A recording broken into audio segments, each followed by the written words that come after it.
Hello and welcome to a VO's Journey podcast. My name is Anthony Pica. This show is all about helping the new and upcoming voiceover artists grow their business and sidestep all the crazy things that I seem to step on. We are on episode number 205, and today we have an amazing interview with voiceover Gabby, Gabrielle Nistico, the one and only, and this was a fantastic interview. She gives us all kinds of information, and I particularly love her take on what's happening right now in the industry and what we can do as voice actors to, really build our name.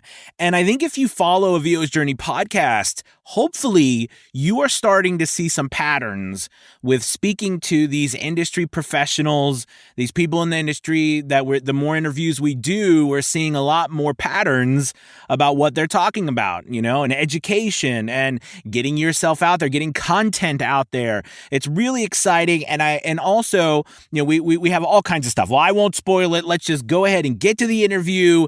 Here she is, Gabrielle Nistico. Let's do it. This is VO's Journey.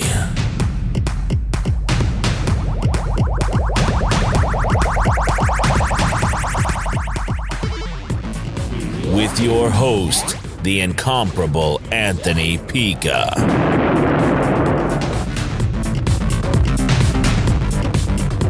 All right, well, it is time. We have another amazing episode of VO's Journey, and I have with me an incredible woman. I've been following her since my journey began, and I actually now have the opportunity to interview her on a podcast. This is voiceover Gabby.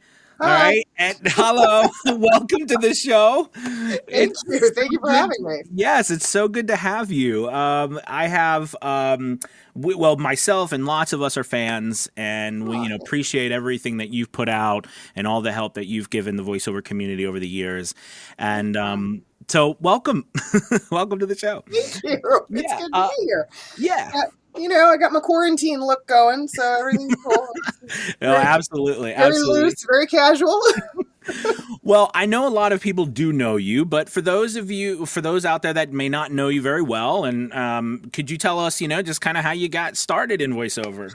Oh my God, how much time do we have exactly? As long as you need. Oh my gosh. Okay, so,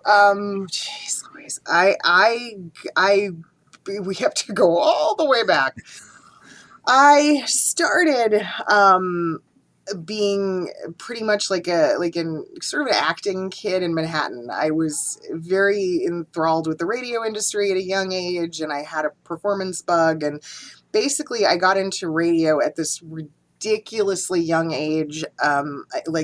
Could probably never get away with it now. Like they would be like, "What are you doing here?" Offered to do any job that they would let me, and interned for pretty much the last 2 years of high school. And kind of worked my way up in that, worked in radio for a number of years, and voiceover, as a lot of people know with a broadcasting background, it just kind of sneaks into your day. Even if you hadn't totally planned on it, it's there.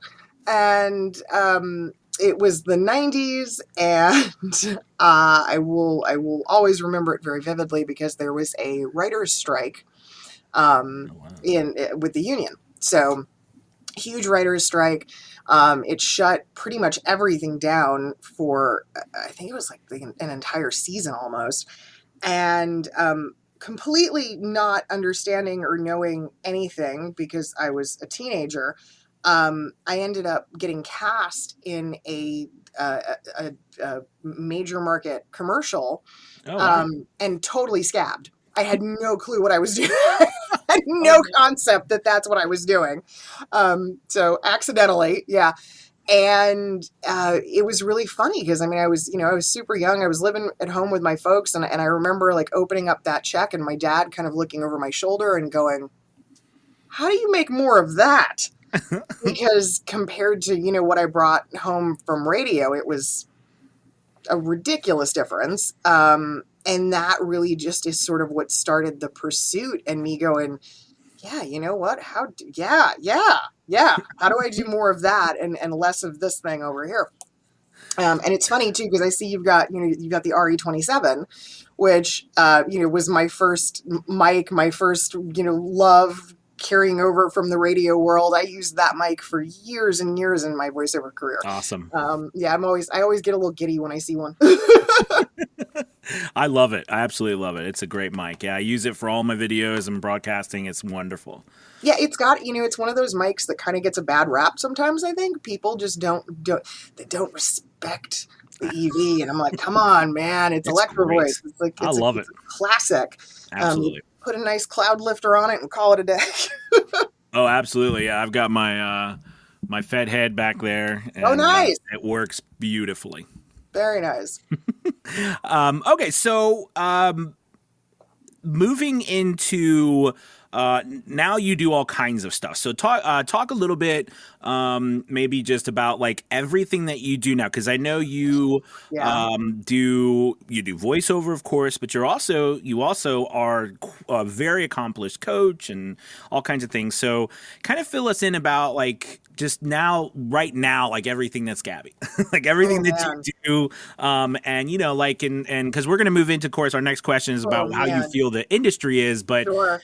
Maybe still more about like what you're doing now. Okay, just in voiceover? Or, well, whatever you want. Well, you could too, because I know. Okay. No, so my audience knows, like you're a voiceover coach. You do demo. Like I was just as I've gone to your website over time too. I mean, like you are. There's so many wonderful really services you offer. It's not that much. Like it seems like it, but it's really not. Because I feel like it all centers around the same thing, right? It's all voiceover at the end of the day. Mm-hmm. So yes, I coach. I do demos. I have a small team, and basically what we do is we run the company kind of like an advertising agency for voice actors. So we do website design. We do graphic design. There's a lot of help with marketing and with branding and promotional assistance. There's not a whole lot I don't do in the voiceover sphere. Yes, I'm still very much a full-time talent. That's my that's still the day job in every sense. It comes first. Gosh, what else? So I also, have this really addictive hobby with gems and minerals, and I'm an avid collector. Really? And I go out into mines and I actually dig for them. How cool! I do a little bit of jewelry making. I've always got something going on. I'm one of those people. I get bored. I get bored too easily. So there's always something. I go, look, you can leave me alone in a room with a paper clip and I'll find a way to entertain myself. It doesn't take much. No, thank you for that. That is so cool. Yeah, I mean, I've done a couple of those things. My son, he's 13 now, but he loves gems and minerals and stuff. Yes. And so we've been to some different mines, where we've done some sleuthing and things like that. Sluicing or whatever. I will send him some stuff. I have been the rock fairy godmother to more than a few kiddos throughout the voiceover world. I love encouraging it because, look, first of all, I mean, right, it's one of the sciences. Geology is such a great thing for them to understand. Earth science, all that. Like anything that supports that for kids, I'm all about. So absolutely. I will gladly send some rocks your way. Well, thank you very much. I appreciate that. All right, so moving into our next part here about, and this is such a broad question, but, how are you from where you sit and all the work you're doing? How do you see the state of voiceover, like our industry right now? So we're going to get into the questions now. Like, how do you see the state of everything going on, right now in the industry? Like, what's your feelings about it? It's just content, right? Like, it's just we're in this content explosion, and there's no end to it, and it's amazing. It's absolutely incredible. I mean, I'm just old enough that I remember when, you had 4 TV channels, like, you had major network. Mm-hmm. And then like, as when I was in, I think like middle school, my parents got cable and it was like, oh my God, it opened up this whole world. And now it's overwhelming and it's mind-boggling, but like in the best way possible. And I find myself talking to people, but I go, look, I'm like, the more companies, corporations, networks, right, the more people are creating content, the more opportunity it's going to generate. So hell Absolutely. yeah. Like, Yeah, I love that too. And also, I was I just interviewed Brent Hagel, and he was talking about how the content, how important it is to just get, and yourself, us as voice actors, to get content out as well. Yeah. it is. It's crazy. I mean, I've had my YouTube channel now for a number of years. I mean, that's how most people, I think, especially newer folks, how they find me or how they know me. And the gentleman who works with me now and helps me manage the channel, he's so funny because he's always like, we need more, Gabby, we need more, we got to put more. And I'm like, hold on, I can only put so many things out at one time. Hold on, because like I'm not that person, right? I'm not putting content out daily, but that's what's happening now. And then TikTok hit the scene and I was just like, I'm gonna disappear, I'm gonna do it.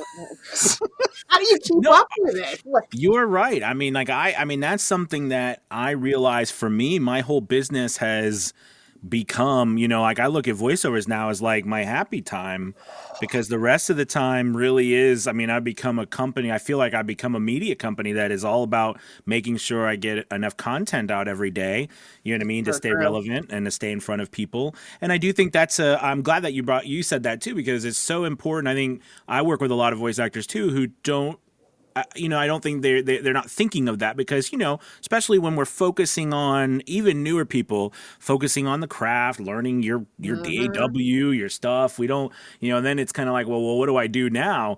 And I think, this is going to be a lifelong thing now.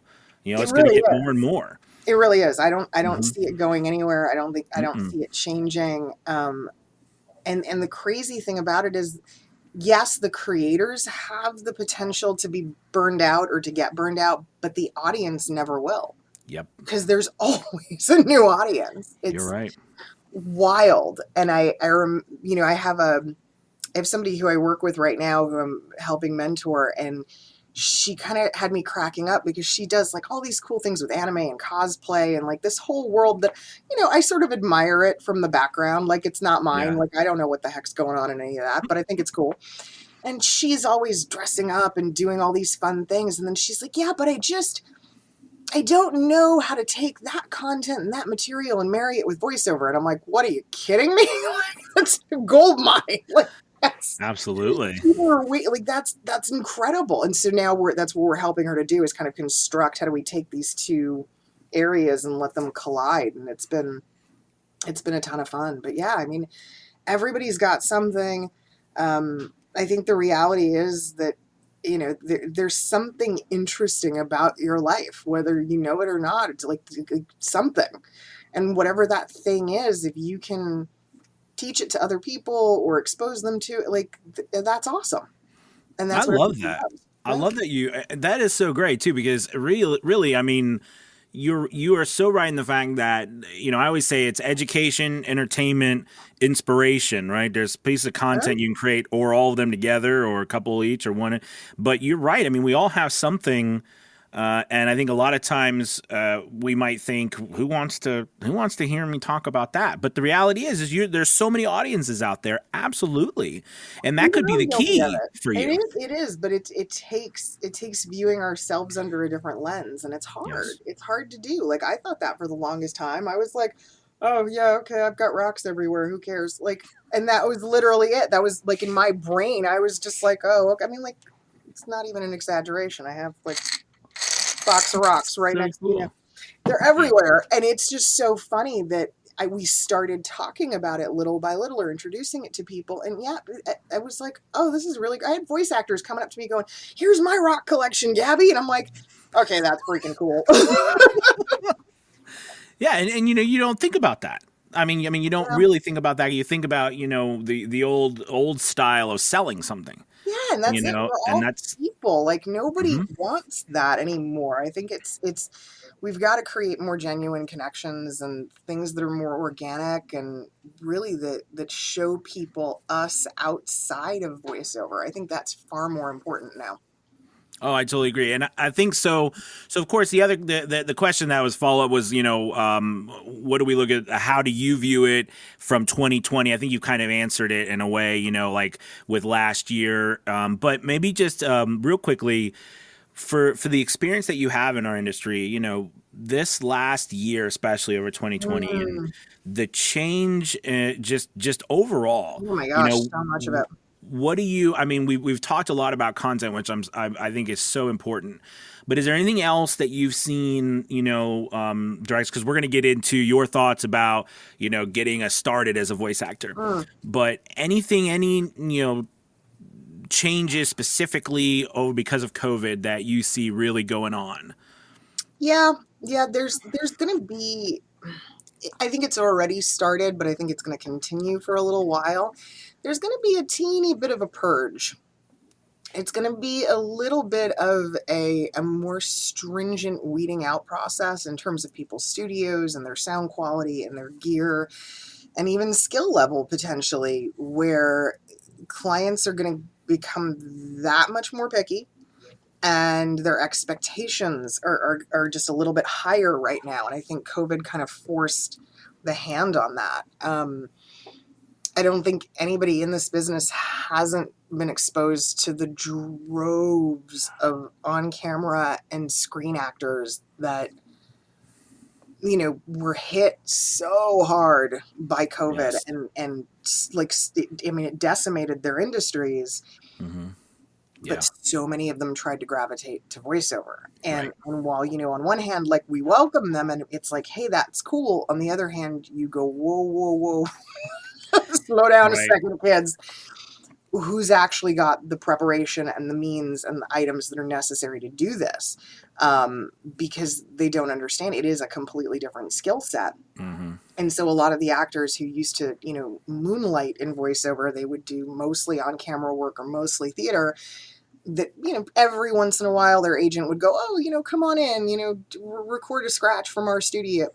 That's gone. They can't do that anymore. So it's gonna, I think there's gonna be really that need to make sure that everybody's studio is up to speed. I feel like oh my God, I feel like I send 50 people a week to Tim Tippett's. I'm just like, I do. I love Tim. because he's the dude, and Mm-hmm. that's it. And I'm like that, but that is such a big deal now. It's like you can't have mediocre audio at all.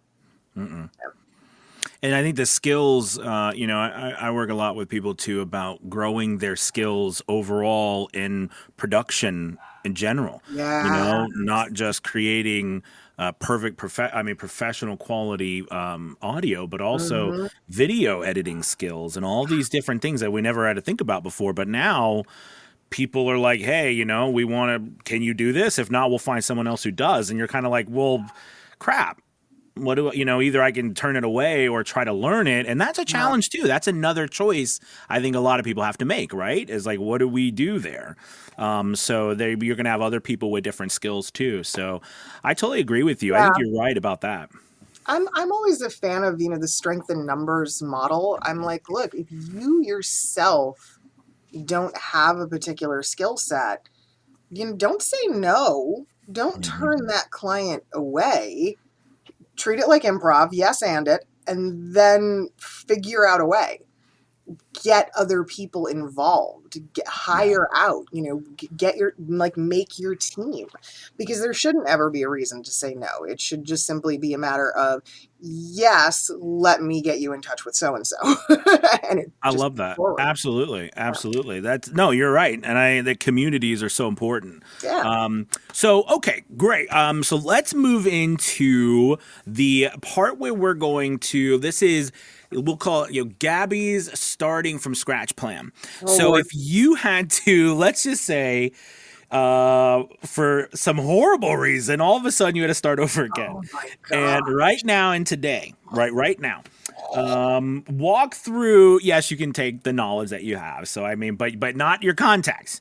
So you had to start over from scratch today. Wow. Just kind of run us through your general thoughts of how you would do it. How would you go about it? Wow. Okay. Mind blown. That is a super hard question. All right. Yeah, no right or wrong answer, whatever, and I think it's cool to say too that we've talked about it today, right? Is that there's so many different ways to do something. Yeah. There's not one way, but what path would you take? So I think, okay, there's some things that I would actually keep from my original entry and how I got here, and there's some things I would definitely fast track. So it would basically look like this. Number one, take every class with every casting director I could possibly get in front of. That's the big one, because for me, having had the radio background first, a lot of those acting skills were missing, and I was bringing broadcast stuff to the table that really wasn't doing what I needed it to do. Right. So I had to learn those lessons the hard way. Take a lot of acting classes, take improv sooner, take sketch comedy classes sooner, like just anything to continue to beef up that skill set as a whole. The other thing, though, and this is, I think, the one that I would not change. Basically, as soon as I realized how important the technical components of this job were and the studio aspects, I knocked on every door of every studio in town until somebody in pro audio would hire me. And literally, I worked in like the C room. Like I was in a dub house. It was basically a dub house. Like my job was to make copies of other things that were coming out of the master control studio. But it was just being there. It was being able to learn and observe and see how a studio actually runs and operates, learning the gear, learning Pro Tools, and learning, which I don't even use anymore. I use Adobe Audition, but still, it's having the knowledge. Yes. Proper editing techniques, mastering, mixing, all of that. And so it was like this 2-year mission where that's all I cared about. I just wanted to absorb as much as I could learn about the other side of the sound industry. Mm-hmm. And that for me has always been invaluable, because I feel like I get where producers are coming from. I get where the engineers are coming from. Like I feel like I can communicate with them and make choices in the booth that makes their lives easier. And I always think that's appreciated, and that works out really well. Oh yeah. Beyond that, again, for today's day and age, Instagram. I would be all over that. Instagram, TikTok. Yeah, I feel like those are the two. For my audience anyway, for the people that I typically work with, those are the big. That's where they are. That's where they're hanging out. And so getting their attention any way I could, all the things we were talking about, generating content for yourself, creating a name for yourself. And I think, showing a more diversified version of Gabby sooner. Because when I started, I think I did what a lot of other people did. It was all voiceover all the time. Well, that's boring. So I had to really learn, show people something else. Show them what's going on in your life. Show them the places you go and the things that you enjoy, even if it's silly. Mm-hmm. I have a really goofy sense of humor, and I have a really offbeat bunch of friends. And mm-hmm. So, getting them involved. I think that collaborative nature that I've always had, though, that would definitely be there, is because my best friend works in television, and, most of my friends have some kind of, we've paralleled somewhere in the industry. Right. And that's so important, because we can help each other and we can elevate each other's art forms that way. Yeah. Gosh, what else? So at this point, from a sales standpoint, I think that's one thing that some people always, they cringe, like, oh, I don't want to be a salesperson. But, I think the more the longer I'm in this industry, the more this is about sales. We have to sell ourselves. We're selling our services. So, how would you go about, so you're creating content, like, would you call everybody? Like, what would you do in that sense after you've gone through these other things you just talked about? So I use the same exact formula / mantra that I was introduced to when I was in radio: frequency and repetition. Understand what your message is, right? What's the message, and continue to repeat it over and over and over and over. And I mean, it's a little sickening, but like the way it was always explained to me, I remember a program director, telling me this a million years ago, it seems like, especially in top 40, it would be some, the new, whatever, the summer hit. Well, 3 weeks into the season, we're done. We've already heard it 16 times in a day, and everybody on staff is like, oh my God, this song, I hate Taylor Swift so much. Like, make it go away. And he went, you guys don't get it. When you're sick of it, completely, utterly sick of it, like you never want to hear it again, the audience is only just now starting to know that it even exists. And I was like, oh my God, like that was mind blowing to me at the time. So that's the same principle that I've employed with so much of my marketing, is just the understanding that it's always new to somebody. And even if I think someone's heard it before, that's okay. They can still hear it again. And you look at successful brands, that's what they do. It's all they do, right? They repeat the message so many times until the point where you believe it. Even if you don't have a connection with that company, you do now. That's a good point. You're absolutely right. So that's how I go after it. When I sell, in a weird way, I take a lot of liberties because I assume. I treat a potential client as someone whom I've already worked with. I treat them the same as I would someone who I know for certain has cast me in the past.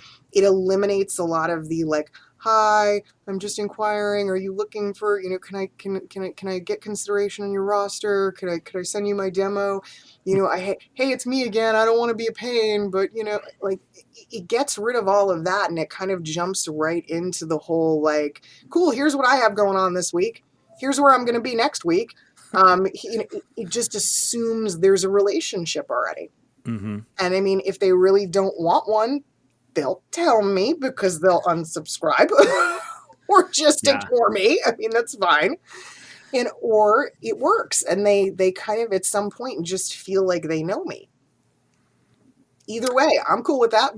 No, and you are right. I mean, I think whenever I touch people, the more content you put out, the more stuff you put out, some people do have that relationship with you, even though we might not particularly know them, right? But they've watched hours and hours possibly of your stuff that you put out, so they feel like they know you.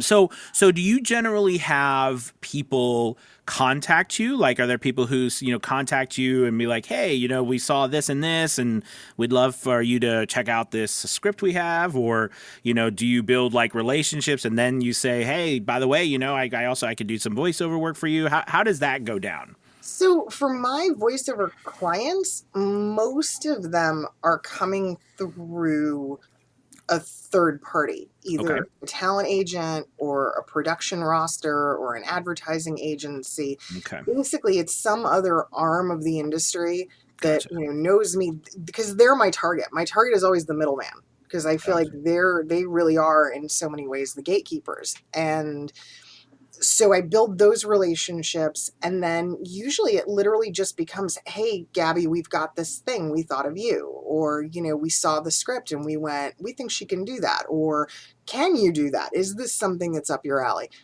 And that's it. And it's just having enough of those relationships out there that cumulatively, every day, every week, you're bringing in enough opportunities to be able to sustain yourself. That's really where that stems from. Absolutely. And I do think what you mentioned before, with the first part of that you said you would do, is start taking as many classes and stuff Mm-hmm. with casting directors and things like that. And part of that is not just the learning, it's building the relationships.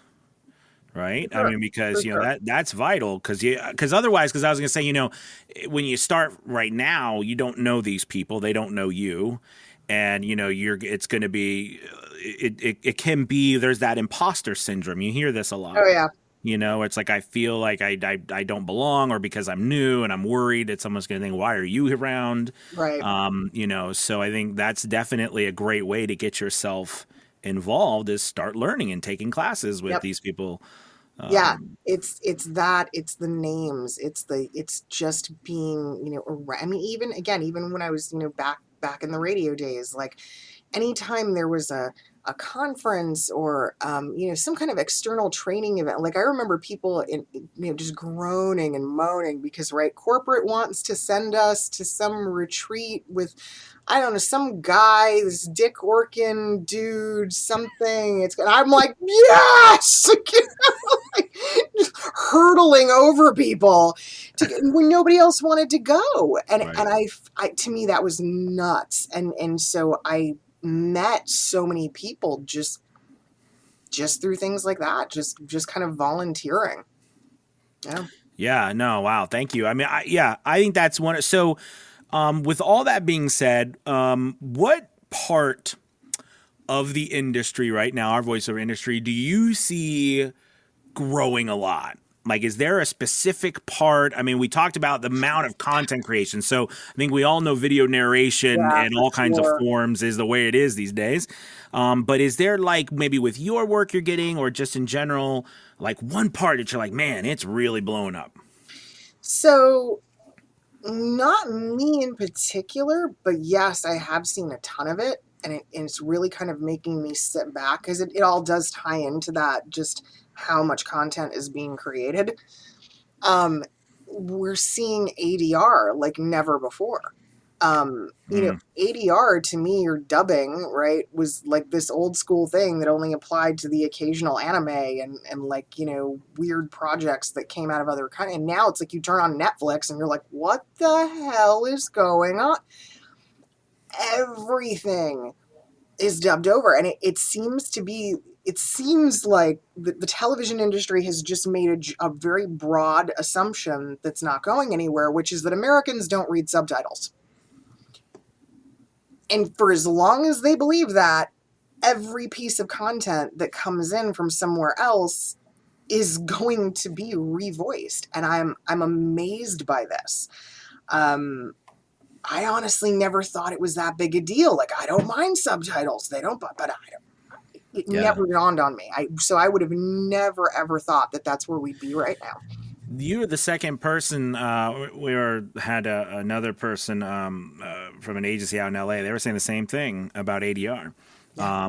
and how much they're seeing. Even you know people improving background noise and Yes, like just all kinds of stuff like that. all these, yeah, that I'm just like, holy cow. I mean, and the other cool thing is, like, simultaneously, even though, yeah, we're like, okay, Americans won't read subtitles, but at the same time, America is also, for the first time, or maybe like a renaissance of it, really opening itself up to foreign film and to foreign television and Hmm. to, you know, content from elsewhere, which is amazing. But yeah, but why it's, yeah, the audio seems to be this whole stumbling block for people. So they're like, well, we'll fix that.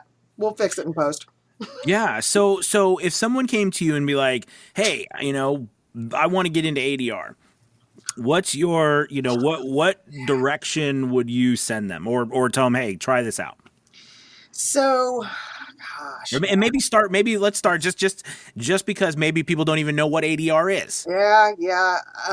I think the biggest thing is, first and foremost, be able to know it when you hear it, being able to recognize it, like anything else. Because I think if you can't catch it, pick it up, hear it, like, I mean, I can hear. It's so weird. I can hear the edits. I can hear the subtle changes that take place. Even to the point where I can be across my house, and if I hear the TV, I'm like, oh, that was an ADR. There, you know, like they dropped that in.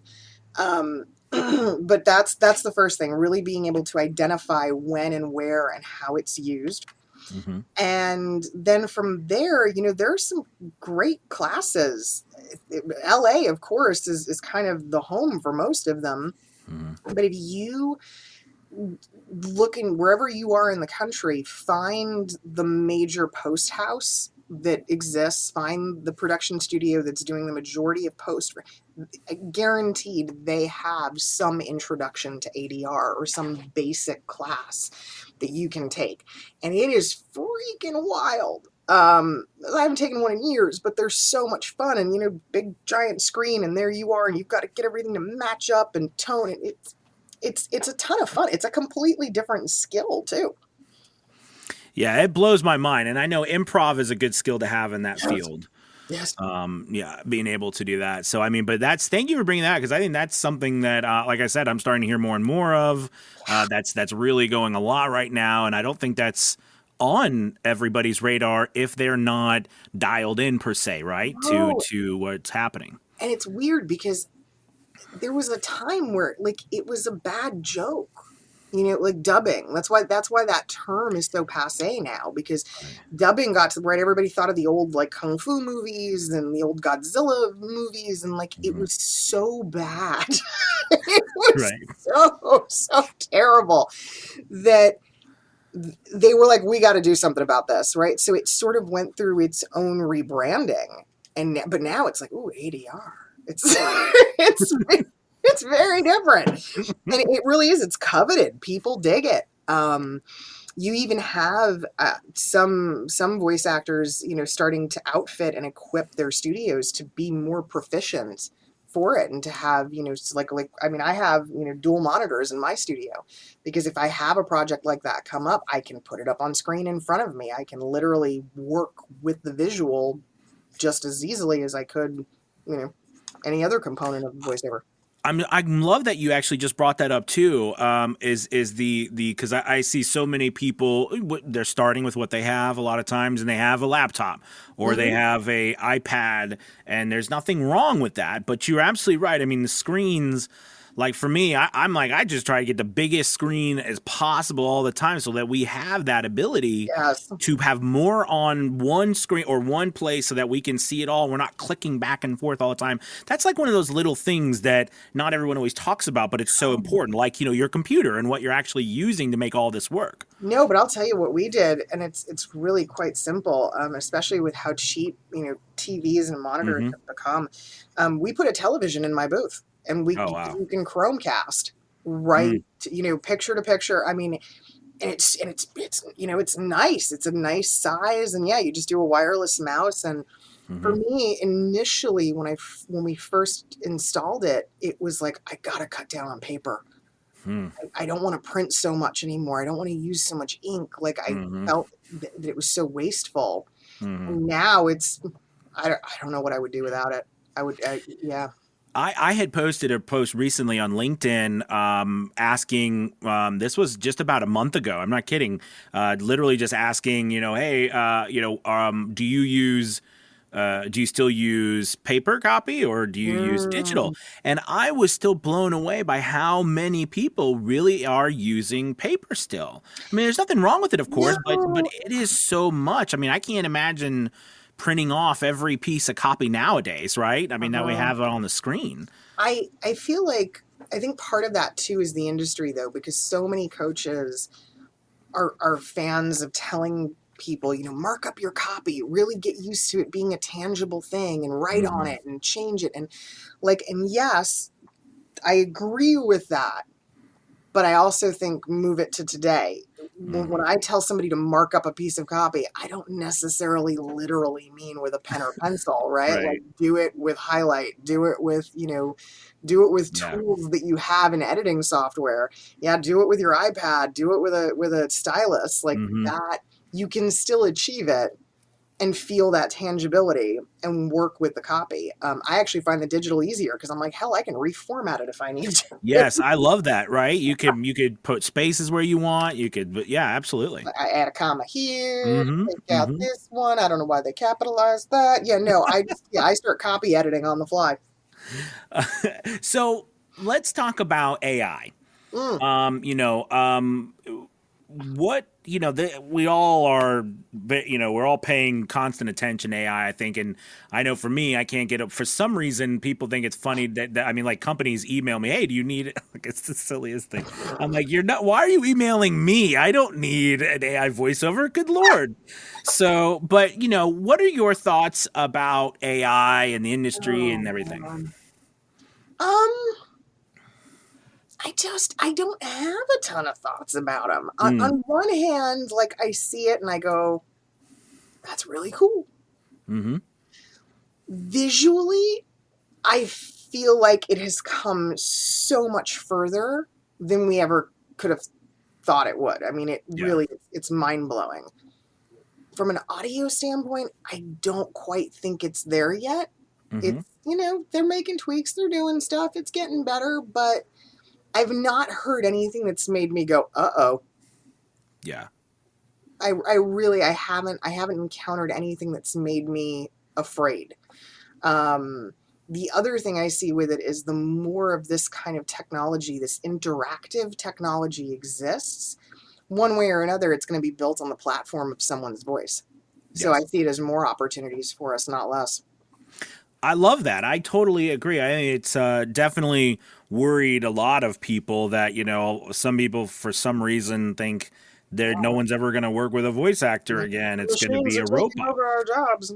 But I think that it's actually, I always think it's an opportunity. And when the time comes, it's an opportunity to be a part of our business, not to replace it. No, I think realistically we're moving in a direction where every new piece of tech is going to talk. Mm-hmm. Everything is going to talk, and to have those interactive components, that just means more work for us.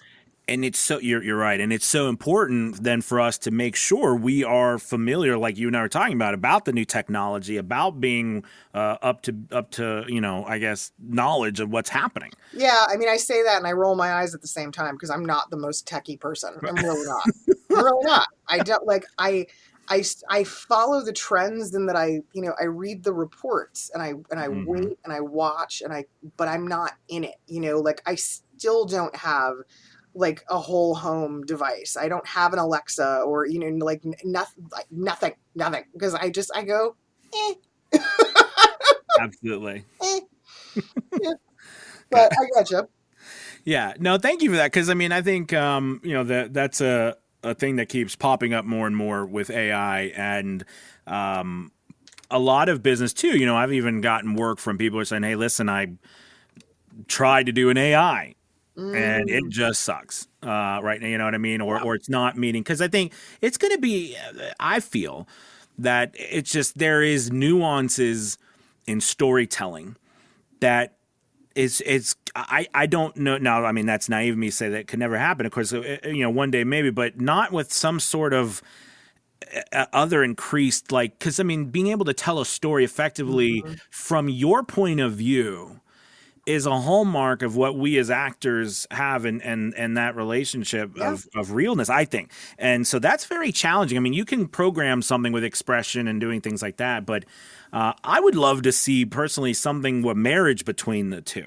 Yeah. Like being able for us to use, I think in my personal opinion, I think they would have been far off better use if they license equipment, like license it to voice actors or people in the industry, where they could use it themselves, or they pay a licensing fee to us to use our voices, because there's going to be famous voices, right? Or voices that people, it may change. Like, you never know what will happen like that, because eventually they're going to have to do more and more. And though there was some things that happened, I know voice actors were getting scammed, and that got shut down, or they were getting tricked to do their voices, give voiceovers, and they didn't know what they were doing. So I always watch out. I agree with you on the licensing thing. I think that will absolutely, at some point, and I would think, honestly, someone's talent agent probably as we speak is working on this. Mm-hmm. Morgan Freeman's people are on it, I'm sure. Right. Right. Exactly. Well, listen, thank you so much for your time. I feel like I could talk to you like forever. Like I mean, there's so much going. So I guess, right before we go into, how people can work with you and just learn more about you, I'm just interested, like, what are you working on right now? Like, what's going on with you right now? Is there any like cool things any cool projects you're working on? Any interesting stuff that you're kicking off, or even with voiceover projects, anything going on? Yeah. So there's a bunch of stuff. So I'm updating one of my books. We've actually got like the brand new cover ready, and we're working on the new Cool. artwork. I'm actually changing the name of it. So that's going to be forthcoming here. I'm working with an illustrator right now, and so she's doing this really cool tattoo theme for me throughout the book. So I'm super excited about that. We just released a couple weeks ago, so I guess you could say it's still in its soft launch, a video that my team and I created through quarantine. Seemed like the best use of time. It's kind of like my version of the tell-all for beginners. Like, what do you need to do? It's Gabby's guide to getting started. Mm-hmm. And so that's available now on my website, and we've got it up on social media and a bunch of different places. Geez, I've got 2 or 3 projects that I'm waiting to actually,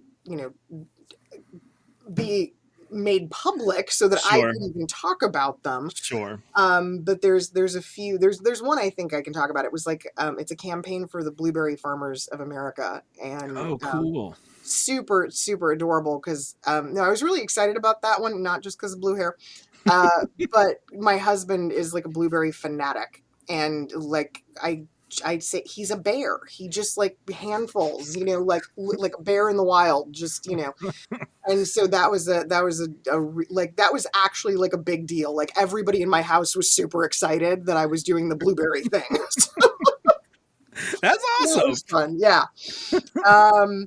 And gosh, what else? No, other than that, I mean, honestly, like a lot of people right now, just trying to do more outdoor stuff, waiting, for vaccines to be further along, and just, laying low and waiting till we can start traveling again safely. Awesome. All right. One last tip for people trying to grow their business. One last tip. One last tip for people trying to grow their business. Oh man, no pressure. My career is depending on you. Oh my God. Yes. One last tip. Stop worrying about how you sound. Stop it. Just stop it. Just stop worrying about how you sound. How you sound is inconsequential. Focus instead on the mood or the emotion of the piece. Because at the end of the day, nobody remembers your sound. They remember you, right? They remember your mood. They remember your emotions in the moment. So, I love that. Yeah. That is awesome. Thank you so much. No, my pleasure. Thank you. So real quick, they can go to your tell us your website. Sure. It's me. It's GabrielleNistico.com, and on all the socials at Voiceover Vixen, and my YouTube channel is The Gift of Gab. Well, again, thank you so much for being on a VO's Journey podcast. It has been an absolute pleasure and an honor to meet you and talk to you today. Same here. My pleasure. Anytime. Thank you so much. Yeah. Well, you have a good one. I'll talk to you soon. You too. All right. Bye-bye. Bye. All right, there you have it. I want to thank Gabby again. Thank you so much, Gabby, for coming on the show. It was a pleasure and an honor to interview you, learn more about you and everything that's going on, and learn from you. Thank you so much. If you're interested in working with Gabby or checking her out, you can always go below into the chat or the description, and there'll be a link there to her website. And if you have any other questions, or you might happen to have someone that you'd like me to interview, go ahead and please send me a shout out. You can message me on Facebook, join our Facebook group at avosjourney.com, or you can go, that's the website, avosjourney.com. The Facebook group, of course, is A VO's Journey on Facebook. So you can either check out the website, sign up for the newsletter, check us out at the Facebook group. Other than that, thank you guys so much. Have a great weekend. Talk to you soon. Peace.